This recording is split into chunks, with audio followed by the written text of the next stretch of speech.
Bet tu esi ar mieru man iedot viņu izmēģināt? Jā, viņam mēģina. Es viņam mēģinu, es norganizēju visu traileru. Mēģina nesaskrāpēt. Nē, nu labi, kā Kariņu nesaskrāpēt? Nē, Kuram Kariņam šeit nav saskrāpēts? Jums pat ir rekur jau. Tikai Kārlim ļauj. Paskaties. Nu, fotofiksācija jāuztais, jā. Tikai Kārlim dod ar viņu braukt. Kārlim? Jā. Nē. Nē, nu Kārlim nav ko darīt ar viņu. Jaudīgs pipars Kārlis. Jumtiņš. Nu jā, Jā. nu tas ir vajadzīgs. Zin kā, nu man liekas, Jumtiņš, paskaties. tā kā tādā kūrortā.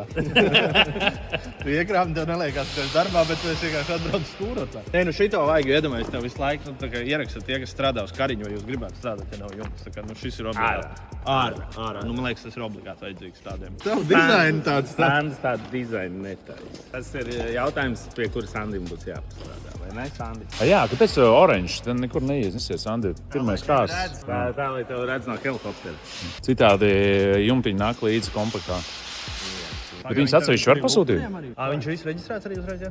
Nu šeit viņam tiek klāt pie dalītāja viss, jā? Jā. Un sūknis viņam, šis ir sūknis, jā? Te ir uzreiz uztaisīts, lai arī viņam. Viņš tik bieži ņem ārā. Tas ir dīzeļmotors. Zinājis, jā.